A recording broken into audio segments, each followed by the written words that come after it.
This is the Daily Bread Bible study for day 51 for Numbers chapters 33 through 36, aka the end of the book of Numbers. So after today, we will be through 4 whole books of the Bible, and let's get at it, finishing up with Numbers. In chapter 33, the stages of Israel's journey from Egypt are discussed, and much of the time of the wilderness is glossed over. The moment that stands out includes the beginning of Ramses, the escape at the Red Sea or the Sea of Reeds, the time in the wilderness of Sin or Zin, the quarrel with Meribah or Redemah, the time at Mount Hor, the fights in Moab, and the arrival before Jericho. There are directions for the conquest of Canaan in Numbers 33, verse 50.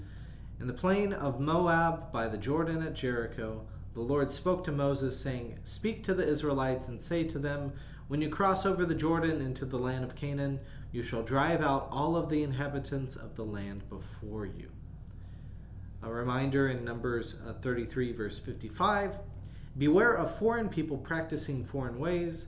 They shall trouble you," as it says, "and destroy their worshiping ways, their figured stones, their cast image, and their high places." In Judges 2, verse 2, they unfortunately will not listen to God. And it says, "For your part, do not make covenants with the inhabitants of this land. Tear down their altars, but you have not obeyed my command." So they will get reprimanded for not doing these things that Moses commands later. Numbers 34, kind of briefly, it discusses the boundaries of the land, and the boundaries of the 9.5 tribes west of the Jordan are defined. The tribal leaders now have new leaders appointed for each of the ancestral tribes. In Numbers 35, we see the cities of the Levites include 42 towns and pastures surrounding the towns. 1,000 cubit radius around the towns will be respected, and this includes 6 cities of refuge. Now, the cities of refuge are described as a place where the slayer who kills a person without intent may flee, in Numbers 35:11.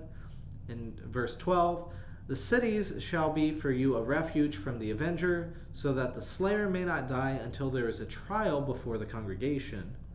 And then verse 15, "These 6 cities shall serve as refuge for the Israelites, for the resident or transient alien among them."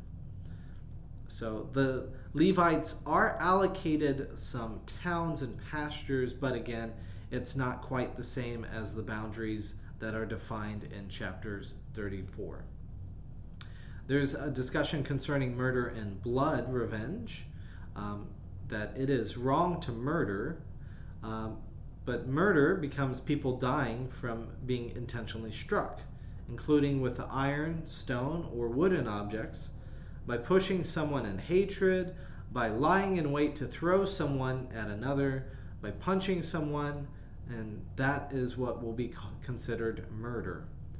So in Numbers 21, an avenger of blood shall put the murderer to death when they meet. So this is allowing for somebody to make restitution for the life of the person who is murdered. So eye for an eye, tooth for a tooth mentality. Unintentional harm, though, is not considered murder.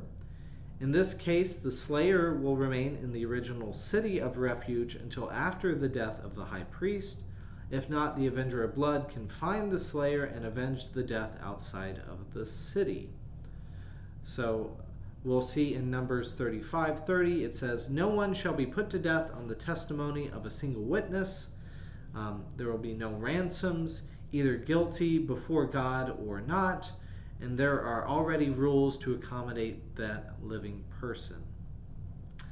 Blood pollutes the land, as it says in Numbers 35:33, so they are invited to not murder. In our last chapter of the book of Numbers, we see Numbers 36, and the marriage of female heirs, again, the daughters of Zelophehad, who were mentioned in day 49 in Numbers chapter 27. They are kind of the thought here. So we see that in Numbers 30, verse 6 through 7, this is what the Lord commands concerning the daughters of Zelophehad. Let them marry whom they think best. Only it must be in a clan of their father's tribe that they are married, so that no inheritance of the Israelites shall be transferred from one tribe to another, for all Israelites shall retain the inheritance of their ancestral tribes. And this rule gets applied to any of the tribes as well. And then here, for the end of the book of Numbers, in Numbers 36:13, it says simply, "These are the commandments and the ordinances that the Lord commanded through Moses to the Israelites in the plains of Moab by the Jordan at Jericho." We are done with the book of Numbers. Thank you for joining me for all of this adventure for 50 plus days of study, and we look forward to being able to go to Moses' reflections in the book of Deuteronomy for next